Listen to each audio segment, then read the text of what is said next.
Oh hello, welcome to Gattsy on Goosebumps, the show in which I review every single Goosebumps book from R.L. Stine's original series, and today we see Stine brilliantly take on the works of famed French novelist Gaston Leroux in his pastiche to Phantom of the Opera in Goosebumps number 24, Phantom of the Auditorium.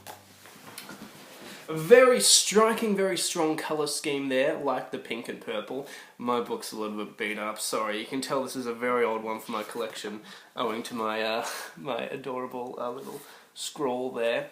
I damaged the book so much when I wrote my name in that. If I could go back in time and hit myself, I would. But I like the colour scheme, and I like the front cover. I've previously, given out on Tim Jacobus for giving too much away on the front cover, not leaving a bit of mystery. But I think the Phantom himself is mysterious enough, just being there. So I do like the front cover. Tagline is, he's out to stop the show for good, because there are other phantoms that want to stop the show temporarily. And the blurb reads as follows. Lights, curtain, phantom. The expression is lights, camera, action, alright? You can change one of the words. You can make it lights, camera, phantom. That makes sense. You can't go lights, curtain, phantom. Silly. Brooke's best friend, Zeke, has been given the lead role in the school play, The Phantom. Zeke's totally into it. He loves dressing up in the grotesque phantom costume and scaring the other members of the cast. Brooke thinks Zeke's getting a little too into it. But then really scary things start happening. A message appears on a piece of scenery. The Phantom strikes. A stage light comes crashing down. Is someone trying to ruin the play? Or is there really a phantom living under the stage? So in the book, nowhere do the words "the Phantom strike" appear, and a stage light never comes crashing down. Maybe that was in an early version of the story. Doesn't happen in this one. Hope someone got fired for that mistake. So 72 years ago, which is the year Millbrook Elementary, I want to say. What's the school called? Give me a second. Woods Mill Middle School. I was close. 72 years ago, when Woods Mill Middle School first opened, they found a script of this play called The Phantom, and they were going to put it on, and then on opening night, the kid who was meant to play the Phantom disappeared, and they never found him.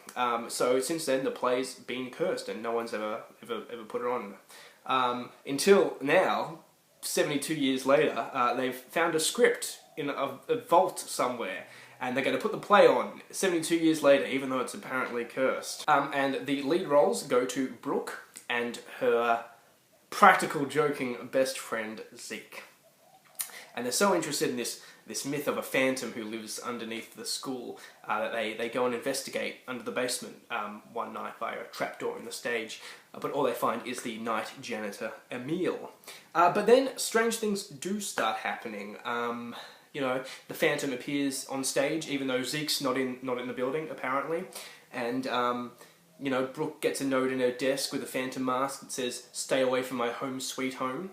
And Brooke's not sure, and we the reader aren't really sure, if this is just Zeke doing his standard practical jokes, or there actually is a phantom trying to ruin the play. Then, one day, to prove that this phantom is real and it's not just Zeke, the two friends, along with the new kid, Brian, sneak into the school auditorium after dark, and they're going to go investigate. But before they can, they come across the school, the play, they come across the school's backdrop, and it's been ruined with red paint that says, "Stay away from my home sweet home." And at that moment, the play director, the teacher, comes in and thinks it's all them, and notices the paint leads up to Zeke's locker. Well, obviously it must have been Zeke. Zeke insists he's innocent, but come on, get caught red-handed, Zeke. Obviously you. So Zeke gets kicked out of the play. So Brooke keeps going, and these things seem to stop, but she starts to get suspicious that maybe her understudy, Tina, who's kind of a bit of a bitch, has been trying to sort of sabotage the play, so she'll get the lead role, she'll get Brooke's role. And she's also got to deal with her stage fright, because she's worried about being on stage. Anyway, they try to, the trio, Brooke, Zeke and Brian, try to clear Zeke's name one more time, and that's when they discover that Emile the night janitor wasn't a night janitor, he was this homeless guy living underneath the stage. And he explains that he was the one who was trying to, you know, ruin the play and disrupt the play so people would stay away from his basement home. So he did at one stage dress up as a phantom and like swing down from the lights.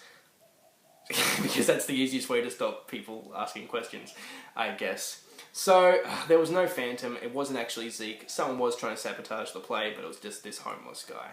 All's well that ends well. But then, on opening night, Brooke's having her scene with the Phantom, played by Zeke, but she notices the Phantom's not being played by Zeke, it's being played by someone else. And whoever it is, he starts going off script, and he starts saying, you know, 72 years ago, I was meant to be in this play, but I died, I fell to my death on that trapdoor, and now I've waited for my chance to play this role, and I'm doing it now. Audience loves it, because they've got no idea that this isn't part of the script. And then afterwards, they find that, you know, Zeke was knocked unconscious, you know, so who the hell was saying that stuff? And they notice in Zeke's locker there's a yearbook from the year the school opened 72 years ago. And it shows a short program for the play, that the original Phantom play. And who's playing the Phantom? It's the new kid, Brian. A very well structured Goosebumps book. You have so many twists and turns. You're not sure if it's Zeke being a practical joker, trying to ruin the play. You're not sure if it's Tina trying to sabotage the play so she'll get Brooke's role. And then you find out that all this stuff had all this supernatural stuff had a logical explanation. It was this homeless guy trying to ruin it. And you think that's the resolution, but then it throws another curveball at you. So, to recap, there was a Phantom, but he wasn't the one sabotaging the play. He was the new boy that no one suspected. I mean, of course you're going to suspect if you read Goosebumps, because if there's more than two characters, usually one's a ghost. So I really approve how everything supposedly gets wrapped up, and that could be the twist ending, that, oh, there was never any Phantom, it was just this homeless guy. But then there's another twist on top of that, it turns out there was a Phantom. Very effective, very well done, very well paced, and very well structured. I think this is actually a very, very interesting. I really think this is possibly one of the best I've read so far in re-reviewing the series. So Phantom of the Auditorium gets 2 spooky thumbs up from me. Definitely recommended. Well, that's all for this week. Please join me next time in which I discuss Goosebumps number 25, Attack of the Mutant, with a very special guest star. Who could it be? You probably won't know them. It's probably one of my friends. Probably. Yes, it's one of my friends. But thank you for watching. Have I said that already? Thank you for watching, and as always, much like the Phantom says, please stay